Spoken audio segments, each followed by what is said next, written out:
Eu sou Virgulino Lampião, eu sou a justiça do sertão. Eu sou Virgulino Lampião, eu sou a justiça do sertão. Cangaceiro sem clemência, sou fruto da violência, a violência deste chão.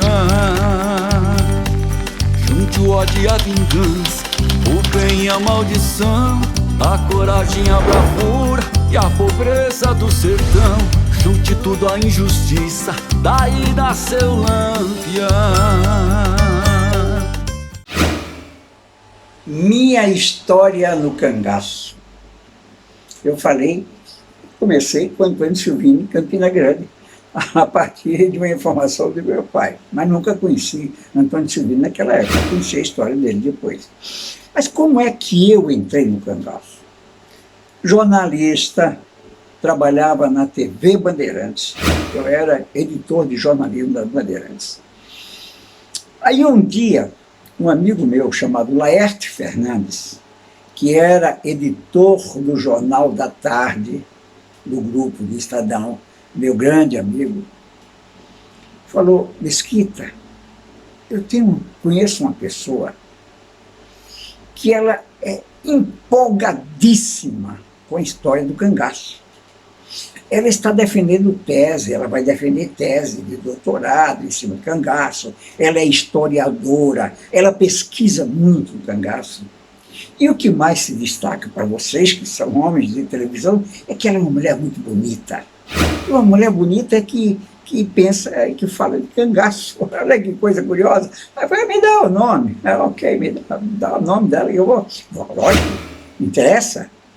Ok. Aí me deu o nome, eu a procurei, perguntando se ela... Porra, na hora que eu falei que ia falar de cangaço, em entrevista com ela ficou empolgadíssima.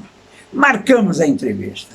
Quem ia fazer a entrevista com ela? Júlio Lerner, saudoso Júlio Lerner. Eu era editor de jornalismo, portanto, essas coisas todas eu organizava. Tá?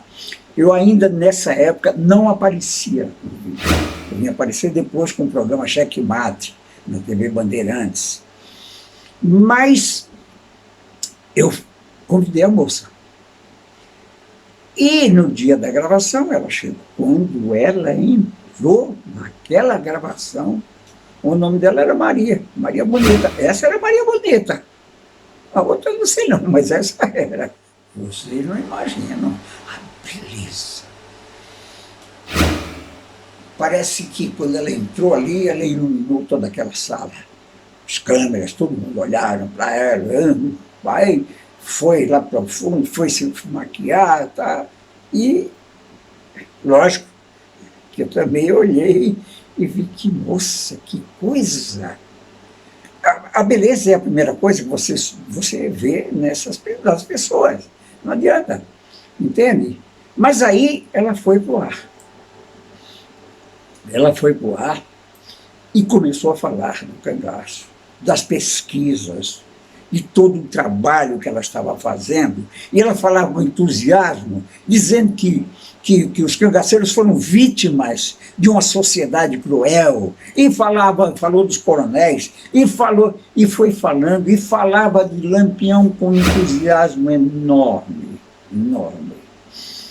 E todo mundo, dava para passar uma mosca, ninguém ouviu o barulho dela ali naquele momento em que ela se expressava, certo? Porque aí você junta a beleza com a inteligência, meu Deus do céu, mexe com a cabeça de qualquer um. E não ia mexer com a minha? Mexeu também. Tanto é que, quando ela acabou de dar a entrevista, ela desceu e nós começamos a conversar. Batemos um papo gostoso, bastante tempo. Aí ela começou a me falar de outras histórias, das pesquisas, e me falou de figuras que estavam participando desse movimento em favor, porque ela achava que o cangaço, até aquele momento, ela estava sendo visto pelo cinema, pelos jornais, pelas revistas, como um movimento de bandoleiros, de bandidos, que jogava a criança para cima, atirava, pegava, furava, matava, e era isso. E a história, segundo ela, a história não é essa. A história do cangaço é diferente. O cangaço é uma página da história do Brasil, Mesquita, falava ela. E eu cada vez mais me encantando com aquela figura. E resolvi, eu falei, bom, você, eu preciso falar mais sobre o cangaço com você. Imagina, olha, né, fazer o quê? Né? Porque a história é muito bonita, vocês não acham também? Acham. Muito bem. Ela disse o seguinte, naquele momento, naquela época, também estavam a ditadura militar muito forte, entendeu? Muita coisa ruim acontecia nesse país. Isso era 66, 67, certo? 1966, 67. O governo, eu acho que ainda era do Castelo Branco, 64, ou Costa e Silva, não sei, um dos dois. Pô, mas é ditadura. Ditadura, não importa com quem seja, é ditadura e é ruim. E ela começou, nós discutimos política também. E lógico que ela era uma pessoa de esquerda, progressista. Você via, pela leitura do cangaço, você já percebia que o social para ela era uma coisa importante. E ela fazia sociologia, era historiadora e socióloga. Aliás, perdão, era só historiadora. Socióloga era amiga dela, a Marisaura Pereira de Queiroz, que eu vou também falar sobre ela daqui a pouco, ou nos próximos capítulos, pouco importa, mas vou falar. Mas ela disse, Mesquita, puxa vida, eu queria tanto conversar com você mais. Aí mexeu com a cabeça do paraibano. Tá, tudo bem. Mas infelizmente eu estou amanhã viajando para o Nordeste. E eu vou conversar, eu vou fazer mais pesquisas no Nordeste. Olha, você precisa um dia fazer entrar numa pesquisa dessa e vir junto para comemorar. Meu Deus, que lógico, vou já, me convida que eu vou. Não, mas no dia seguinte, realmente ela viajou. Mas me mandou um cartão. E naquele cartão, ela Mesquita, foi muito boa aquela nossa conversa, nem falou da entrevista, muito boa aquela nossa conversa, e nós chegaremos lá. Eu me lembro bem desta última frase, nós chegaremos lá. E a gente, quando vê uma frase dessa, a gente imagina tudo o que passa pela tua cabeça. Pode ser nós chegaremos lá destruindo a ditadura, pode ser nós chegaremos lá trabalhando mais sobre o cangaço, e também pode ser nós chegaremos lá num outro quadro que também era interessante, muito interessante, e foi o que efetivamente aconteceu. Porque depois, quando ela voltou, nós começamos a conversar. Mas naquele momento, exatamente para impressionar, o que eu fiz? Eu resolvi escrever uma peça de teatro. Olha que loucura! Uma peça de teatro que era Jesus e Lampião. Aí eu fazia comparações entre um e outro. Porque o Jesus era filho de Maria e José.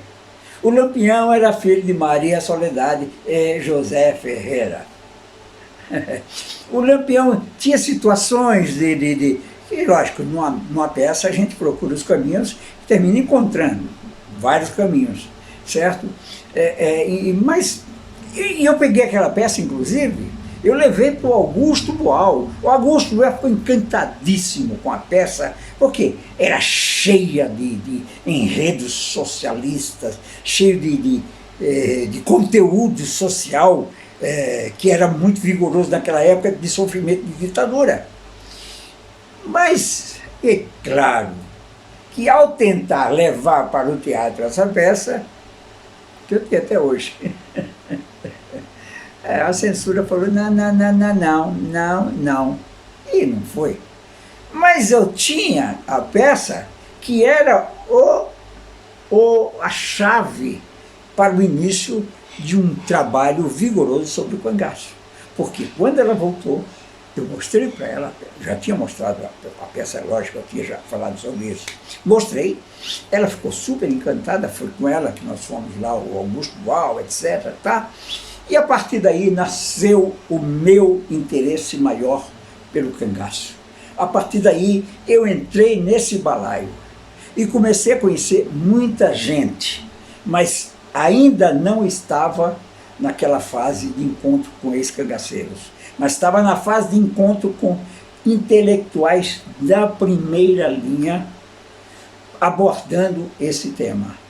Esse tema foi abordado nesse início por gente muito importante que vocês vão saber nos próximos capítulos, certo? Por enquanto ficamos aqui com essa conversa animada sobre o cangaço. O cangaço precisa ser estudado e nós estamos numa guerra muito grande, certo? Com figuras políticas importantes para colocar o cangaço no currículo escolar. E vai acontecer. Vai acontecer porque a promessa é de gente grande sobre isso. Nós vamos ter lá. Por enquanto, ficamos aqui. Um grande abraço a todos. Até a próxima. Eu sou Virgulino Lampião, eu sou a justiça do sertão. Eu sou Virgulino Lampião, eu sou a justiça do sertão. Cangaceiro sem clemência, sou fruto da violência, a violência deste chão. Junte o ódio e a vingança, o bem e a maldição, a coragem, a bravura e a pobreza do sertão. Junte tudo a injustiça, daí nasceu Lampião.